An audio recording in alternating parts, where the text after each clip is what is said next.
আমরা স্বাধীনতার পদক দেখতে পেয়েছি, রিসেন্টলি ঘোষণা করা হয়েছে, 21শে পদক ঘোষণা করা হয়েছে। মরণোত্তর অনেককে পদক দেওয়া হয়েছে, কিন্তু বাংলাদেশের কোনো মরণোত্তর কোনো আলেম বা বর্তমান কোনো আলেম তাদেরকে পুরস্কৃত করার কোনো ঘোষণা আমরা পাইনি। আহমদুল্লাহ সাহেবের মতো লোক ফাউন্ডেশন করে দারিদ্র বিবেচনায় ব্যাপক ভূমিকা পালন করছে। অনেকের ভূমিকাকে মূল্যায়ন করা হয়, আলেম সমাজকে সেভাবে মূল্যায়ন করা হয় না। যারা যেখানে কন্ট্রিবিউশন রেখেছেন, মিজানুর রহমান আজহারী সাহেবের মতো ব্যক্তিরা কন্ট্রিবিউশন রেখেছেন, তাদেরকে সেভাবে মূল্যায়ন করা হোক।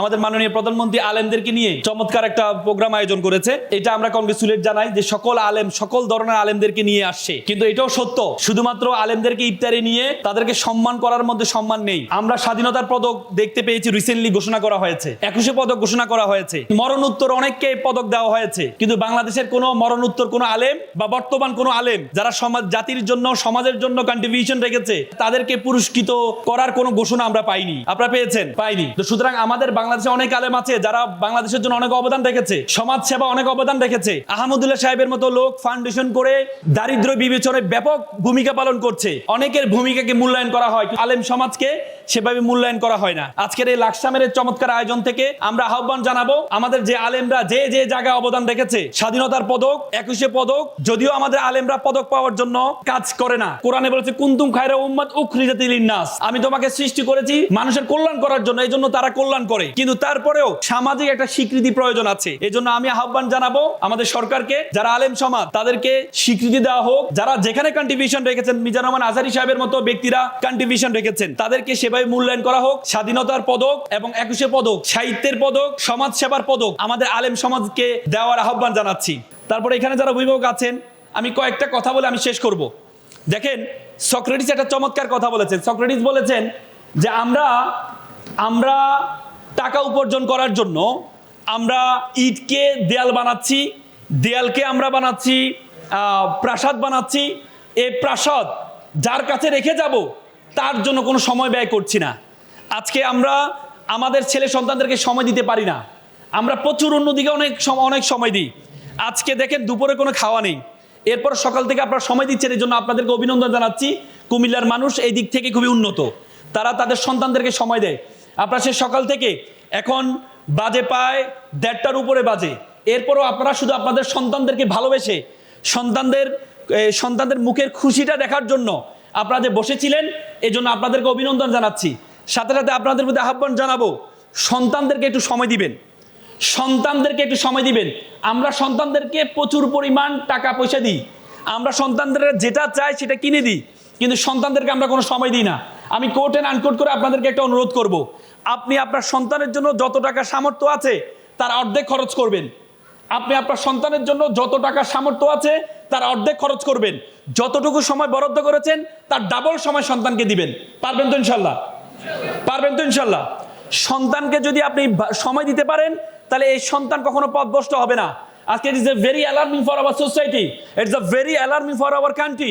আমাদের দেশে বৃদ্ধাশ্রম বেড়ে যাচ্ছে, আমাদের দেশে বৃদ্ধাশ্রম বেড়ে যাচ্ছে। এটা ওয়েস্টার্ন সংস্কৃতিতে আমরা দেখেছি। ওই দিন আমি একটা বৃদ্ধাশ্রমে গিয়েছি, ঢাকার একটা বৃদ্ধাশ্রমে গিয়েছিলাম।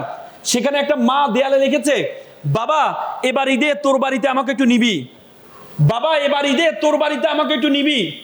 কত ভয়ঙ্কর একটি বাক্য ব্যবহার করেছে, কত ভয়ঙ্কর একটি বাক্য ব্যবহার করা হয়েছে। একটা মা লিখছে, বাবা তোর বাড়িতে আমাকে একটু নিবি। অর্থাৎ এই মা, এই বাবা এই সন্তানের জন্য কত কষ্ট করেছে। এরপরও এই সন্তান বড় হওয়ার পরে তার মা বাবাকে বৃদ্ধাশ্রমে রেখে আসে। তার মূল কারণ হচ্ছে আমাদের সন্তানদেরকে ছোটবেলা থেকে আমরা নৈতিক শিক্ষাটা দিই না, আমরা আমাদের ধর্মীয় শিক্ষাটা দিই না। আপনি ছোটবেলায় যদি একটা গাছ বাঁকা লাগান, বড় হওয়ার পর সেই গাছটা যদি আপনার ঘরের ভিতরে ঢুকতে চায়, আপনি চাইলেও এটাকে সোজা করতে পারবেন না, কারণ ছোটবেলা আপনি বাঁকা লাগিয়েছেন। আপনি আপনার সন্তানকে ধর্মীয় শিক্ষাটা ন্যূনতম দিবেন, আপনি আপনার সন্তানকে ধর্মীয় শিক্ষাটা ন্যূনতম দিবেন। যদি আপনি আপনার সন্তানকে ধর্মীয় শিক্ষাটা না দেন, তাহলে মনে রাখবেন আপনার সন্তান ভয়ঙ্কর আকার ধারণ করবে। ইংল্যান্ডের শিক্ষা কমিশনের চেয়ারম্যান ছিল স্টিমলি হিল। স্টিমলি হিল প্রায় 40 বছর ইংল্যান্ডের শিক্ষা ব্যবস্থা কোনো ধর্ম ছিল না। একদিন স্টিমলি হিল চিৎকার করে বলছিলেন, if you teach your children 3 years, তুমি যদি তোমার সন্তানকে 3 ইয়ার শিক্ষা দাও, রিডিং, রাইটিং, ম্যাথমেটিক্স, তুমি যদি তোমার সন্তানকে 4র্থ 8টি শিক্ষা দিতে ভুলে যাও, দ্যাট ইজ আ রিলিজিয়ন, তাহলে তুমি তোমার সন্তান থেকে 5ম আটটি পাবা রাস্কিলিটি, বর্বরতা, বর্বরতা, বর্বরতা। তো সুতরাং আমি উদাত্ত আহ্বান জানাবো, এখানে যারা অভিভাবক আছেন, আপনি আপনার সন্তানকে ন্যূনতম আগে আমাদের সমাজে মুক্ত ব্যবস্থা ছিল, আমরা ছোটবেলা মুক্ত হয়ে পড়তাম। আমরা এখন বলি যে ছোটরা এখন আমাদেরকে সালাম দেয় না। আমরা সবসময় বলি ছোটরা আমাদেরকে সালাম দেয় না। সালাম কিভাবে দিবে? কারণ আমরা সালাম শিখেছি মুক্তব থেকে। ছোটবেলা আমাদেরকে মুক্তবে শিখানো হইতো বড়দেরকে দেখে সালাম দিবা, আর এখন আমাদের শিশুরা সালাম দেয় না। তার কারণ হচ্ছে মুক্তব ব্যবস্থা উঠিয়ে দেওয়া হয়েছে। এখন সকালে কিন্ডার গার্ডেন স্কুলগুলো সকাল থেকে ক্লাস শুরু করে, ব্রাকের প্রায় 30,000 স্কুল আছে তারা সকাল থেকে ক্লাস শুরু করে। এটা করার মাধ্যমে আমাদের সন্তানদেরকে ধর্মীয় যে শিক্ষা, সেই শিক্ষাটা আমরা দিতে পারি না। এজন্য উদাত্ত আহ্বান থাকবে, আপনার সন্তানদেরকে ন্যূনতম ইনিশিয়াল স্টেজে যে ধর্মীয় শিক্ষাটা, এই শিক্ষাটা দেওয়ার চেষ্টা করবেন। যদি দিতে পারেন, এই সন্তান কখনো পথভ্রষ্ট হবে না, কখনো পথভ্রষ্ট হবে না। আমি আজকে কিশোরকণ্ঠ ফাউন্ডেশন যে চমৎকার আয়োজন করেছেন, আপনারা জানেন আমরা এখন বই পড়ি না, আমাদের শিক্ষার্থীরা এখন বই পড়ে না। আগে শিক্ষার্থীরা বই পড়তো, এখন শিক্ষার্থীরা বই পড়ে না। তবে আমরা বই পড়ি, আমরা ফেসবুক পড়ি। বলা হয় থাকে আমরা ফেসবুকে প্রতিদিন যে পরিমাণে স্ক্রল করি, মানে বিদ্যাঙ্গুল দিয়ে শুধু এভাবে ধাক্কা মারি। বলা হয় থাকে 7 মাইল মানুষ হাঁটলে, টানা হাঁটলে যে পরিমাণ সময় ব্যয় হয়, তত সময় আমরা শুধু বলি বিদ্যাঙ্গুল। কারণ বিদ্যাঙ্গুল দিয়ে কি স্ক্রল করা সহজ নাকি? এভাবে করা সহজ না, এই কাজটা করি। আপনার ফেসবুক তোমরা দেখবা আমরা এখন বিভিন্ন জায়গায় আড্ডা দিতে যাই, বন্ধুরা আড্ডা দিতে যায়, সবাই মিলে মোবাইলে ফেসবুক ব্যবহার করে, কথা বলে না, আড্ডা দেয় না। তা দেখবেন ফেসবুক লোগোটা দেখেছেন আপনারা, ফেসবুক লোগোটা কিন্তু এরকম। তার মানে তুমি যত বেশি ফেসবুক ব্যবহার করবা, তুমি কি তোমার মাথাটা নিচের দিকে চলে আসবে, এই জন্য ফেসবুক ব্যবহার করার সময় তোমাদের এখন না, টিকটক ব্যবহার করার সময় এখন না। আমি বিশ্বাস করি কুমিল্লার ছেলে মেয়েরা টিকটক ব্যবহার করে না, করে ওই দিন কুমিল্লা একটা স্কুলে শতভাগ ফেল করেছে। তো জিজ্ঞেস করা হয়েছে ঘটনা কি, পরে গবেষণা করে বের করছে যে শতভাগ টিকটক আর ওই স্কুলটা। আমি বলি দিস এক্সেপশনাল, কুমিল্লার ছেলে মেয়েরা এরকম না, এটা exceptional can not be example, ব্যতিক্রম কিছু কখনো উদাহরণ হয়, এটা এক্সেপশনাল। টিকটক যিনি তৈরি করেছেন জাং ইয়ামিন, তিনি হচ্ছে চাইনিজ। তিনি বলেছেন I created TikTok only for unstable and jobless people. আমি টিকটক তৈরি করছি যারা বাদাইম্মা, কাজ কাম নাই, জবলেস, তাদের জন্য আমি টিকটক তৈরি করছি। তো সুতরাং যারা তোমরা টিকটক সেলিব্রিটি হতে চাও, বাদাইম্মা হতে চাও, যদি মনে করো তুমি বাদাইম্মা হতে চাও, জবলেস, তোমার কাজ কাম নাই, তাহলে তুমি টিকটক ব্যবহার করো। এই ভয়ঙ্কর ব্যাধি থেকে তোমরা বিরত থাকবা। আপনাদের মধ্যে উদাত্ত আহ্বান, অভিভাবকরা, আপনারা আপনার সন্তানকে সর্বোচ্চ দৈনিক 40 মিনিট এর বেশি মোবাইল ব্যবহার করতে দিবেন না। কত মিনিট? 40 মিনিট। আর আরেকবার সন্তানকে বিকেলে ন্যূনতম বিকেলে আধা ঘন্টা তাকে কায়িক পরিশ্রমের খেলাধুলা করাবেন। কায়িক পরিশ্রম, যদি সে কায়িক পরিশ্রম আধা ঘন্টা কায়িক পরিশ্রম করে, আমরা সবসময় বলি সবসময় পড়তে হবে না, সবসময় পড়া লাগবে না, আপনি আপনার সন্তানকে বিকেলে আধা ঘন্টা কায়িক পরিশ্রম, ঘাম বের হবে এমন পরিশ্রম করাবেন। আর মোবাইল সারাদিনে 24 ঘন্টা 40 মিনিট সময় মোবাইল দিবেন। একবারে মোবাইল থেকে বিরত রাখতে পারবেন না, আপনি জোর করলে আপনি পারবেন, এটা বুমেরাং হবে। তো সুতরাং টাইম ধরে 40 মিনিট তাকে মোবাইল ব্যবহার করতে দিবেন, এর বেশি মোবাইল ব্যবহার করতে দিবেন না। যদি মোবাইল ব্যবহার করতে দেন, তাহলে আপনার সন্তানকে আপনার সন্তান আর পাবেন না, আপনি আপনার সন্তানকে পাবেন না। আমরা আইনজীবী হিসেবে দেখি ভয়ঙ্কর অবস্থা ধারণ করেছে। ক্লাস 8-এর মেয়ে ক্লাস 6-এর ছেলের সাথে চলে যাচ্ছে, 6-এর মেয়ে চলে যাচ্ছে ক্লাস 8-এর ছেলের সাথে, মানে ভয়ঙ্কর রূপ ধারণ করেছে। দেখেন, তোমাদেরকে বলি, যারা ছেলে মেয়েরা আছো, আল্লাহর ওয়াস্তে পড়াশোনা পর্যন্ত এই প্রেম মাথা থেকে ঝেড়ে ফেলো। কারণ তোমরা কোনো মাদকাসক্ত ব্যক্তিকে কখনো দেখেছো কিনা? একটা মানুষ যখন মাদক গ্রহণ করে, তখন তার ব্রেনের ডোপামিনের পরিমাণ হয় 200। আর যখন ওই মানুষটা যখন প্রেমে পড়ে, তার ব্রেনের ডোপামিন হয় প্রায় 350। 200 হলে সে মাকে বউ ডাকে, বউকে মা ডাকে। আর যদি 350 হয়, তাহলে এই ব্রেনের কি অবস্থা হবে? ভয়ঙ্কর অবস্থা হবে না? এই ব্রেন দিয়ে পড়াশোনা হবে না। এই জন্য আল্লাহর ওয়াস্তে তোমরা এই ব্রেনটাকে অন্যদিকে নিও না। আল্লাহর ওয়াস্তে পড়াশোনা পর্যন্ত তোমরা তোমাদের এখন সবকিছু সুন্দর লাগবে। এপিজে আবুল কালাম একটা চমৎকার কথা বলেছেন, প্রজাপতির পিছনে ঘুরিও না, ফুলের চাষ করো, প্রজাপতি তোমার পিছনে ঘুরবে। তুমি প্রজাপতির পিছনে ঘোরা দরকার নাই, তুমি ফুল হও, ফুলের চাষ করো, দেখবা যে প্রজাপতিগুলো তোমাকে ছেড়ে চলে যাচ্ছে এই প্রজাপতিগুলো তোমার কাছে আবার আসবে।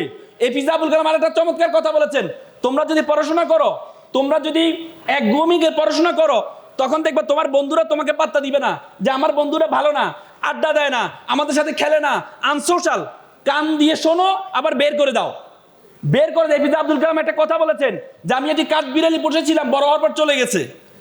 আমি একটি পাখি পুষলাম, বড় হওয়ার পর চলে গেছে। তারপর আমি একটা গাছ রোপণ করলাম, দেখি পাখি এবং কাঠবিড়ালি দুটি আবার ফেরত আসছে। সুতরাং সে ক্যারিয়ারে গাছ রোপণ করো, তোমরা সেই ক্যারিয়ারে গাছ রোপণ করো। এখন যারা তোমাদের ছেড়ে চলে যাচ্ছে, এখন যারা তোমাদের থেকে ছেড়ে চলে যাচ্ছে, এরা সবাই তোমার কাছে আসবে। তুমি, আমাদের সমাজ ব্যবস্থা হচ্ছে খুবই নেগেটিভ। আমরা সব দিকে একটা ভালো কাজ করতে গেলে চারপাশে শুধু নেগেটিভিটি আর নেগেটিভিটি। আমি তোমাদের একটা এক্সাম্পল দিই। একটা ছেলে খুব ভালো ছবি আঁকে, চিত্রশিল্পী হবে তার স্বপ্ন। সে তার মাকে বলেছে, মা আমি তো খুব ভালো ছবি আঁকি। বলে তো তুমি ভালো ছবি আঁকো, তাহলে আমাকে তো স্কুল কংগ্রেচুলেট জানিয়েছে, আমি চাচ্ছি আমার যে এলাকা, এই এলাকাকে আমি এটা জানাই। সে একটা সুন্দর ছবি এঁকে তার এলাকার একটা বোর্ডে টাঙ্গিয়েছে, মানে মোড়ে। তো সবাইকে বললো কমেন্ট করার জন্য, সবাই বলেছে, বিভিন্ন জন বিভিন্নভাবে কমেন্ট করেছে। রাতে সে ছবিটা নিয়ে দেখে যে কেউ লিখেছে তোমার ছবিটা হাত বাঁকা, তোমার ছবির মুখ বাঁকা, তোমার ছবির চুল বাঁকা, বিভিন্ন নেগেটিভ কমেন্ট করেছে। ছেলেটা খুবই হতাশ, এত নেগেটিভ কমেন্ট। তখন মা তার হতাশা দূর করার জন্য বলছে, এক কাজ করো, তুমি এই ছবিটা আবার নাও, উপরে দিয়ে লেখো যে ছবিটার মধ্যে যেখানে ভুল আছে সেটা সংশোধন করে দেন। পরবর্তী দেখা গেল ছবিটা আবার টাঙ্গিয়ে আসলো, রাতে গিয়ে ছবিটা আনলো, দেখা যায় একটা কমেন্টও পড়ে নাই, কারণ কেউ এটা সংশোধন করতে আসে নাই। তার মানে আমাদের সমাজ ব্যবস্থা কেউ তোমাকে সংশোধন করে দিবে না, আমাদের সমাজ ব্যবস্থা তোমাকে কেউ সংশোধন করে দিবে না, কিন্তু তোমার সমালোচনা করবে। কিন্তু সেই সমালোচনার সময় কানে শুনবা না। যদি তুমি এটাকে অ্যাভয়েড করতে পারো, তাহলে দেখবা তুমি কখনো পিছু টান হবে না। আল্লাহর ওয়াস্তে তোমরা এখানে ছেলে মেয়েরা যারা আছো, নিজের ক্যারিয়ারের গাছটা রোপণ করো। এই যে মা বাবাগুলো দেখছো না, এই মা বাবাগুলো সারাদিন কষ্ট করে, কষ্টটা তোমরা এখনো পর্যন্ত দেখো না কি পরিমাণ কষ্ট করে। এ মা বাবা সারাদিন কষ্ট করে। আমি ওই দিন একটা পড়ছিলাম, খুবই অবাক হলাম। একটা ছেলে, ছোটবেলায় একটা ছেলে মায়ের কাছে একটা চিরকুট নিয়ে আসলো। আমি কথা বলে শেষ করব। একটা ছোট্ট ছেলে মায়ের কাছে একটা চিরকুট নিয়ে আসলো। চিরকুটে লিখলো, মা তুমি প্রতিদিন আমাকে বাজারে পাঠাও, এটার জন্য 100 টাকা বিল। একটু পরে দ্বিতীয়টা লিখলো, মা তুমি আমাকে বিভিন্ন সময় বিভিন্ন কাজ দাও, ঘর ঝাড়ু দিতে বলো, এটার জন্য 100 টাকা বিল। আবার লিখলো, মা বিভিন্ন সময় তুমি আগে পানি আনতে বলো, এটার জন্য 100 টাকা বিল। মা রান্না করছে, এমন সময় এই বিলটা মাকে দিল। মা দেখার পরে মায়ের চোখের পানি চলে আসলো। মা এবার বললো, বাবা তোমার বিল দিতে হবে? বলছে, হ্যাঁ মা, তুমি যে আমাকে এই কষ্টগুলো দাও, আমাকে এই বিলটা দিতে হবে। বলছে, ঠিক আছে বাবা, তুমি এক কাজ করো, আমি তোমার জন্য একটু নুডলস বানিয়েছি, তুমি নুডলসটা একটু খাও, আমি তোমার বিলটা নিয়ে আসি। মা একটা কলম নিয়ে এসে বিলের পিছনে লিখলো, 10 মাস 10 দিন তোকে গর্ভধারণ করেছিলাম, 10 মাস 10 দিন তোকে আমি গর্ভধারণ করেছিলাম। যখন পেটে ধারণ করেছিলাম, এই ওজনটা আমি বহন করেছিলাম। ডান পাশ হইতে ইচ্ছে করতো, কিন্তু ডান পাশ হতাম না, আমার বাবু যদি ব্যথা পায়। বাম পাশ কাত হতে ইচ্ছে করতো, কিন্তু কাত হতাম না, আমার বাবু যদি ব্যথা পায়। আমার বাবু যখন পেটের মধ্যে লাথি মারতো, খুব ব্যথা পেতাম। আবার একদিন 1.5 দিন যখন লাথি মারা বন্ধ করে দিত, তখন কান্না করতাম, হাউতাশ করতাম, আমার সন্তানের কি হলো, আমার সন্তান কেন আমাকে লাথি মারছে না। সেই সন্তান তোমাকে আমি গর্ভধারণ করেছি, সেটার জন্য বিল 0 টাকা। তুমি জন্মগ্রহণ করার পরে আমি একটি রাত ঘুমাইতে পারি নাই, 6 মাস পরিমাণ আমি ঘুমাইতে পারি নাই। সে 6 মাস যে আমি ঘুমাতে পারি নাই, সেটার জন্য বিল 0 টাকা। তুমি পিঠা পছন্দ করতে, আমি তোমার জন্য পিঠা বানিয়েছিলাম,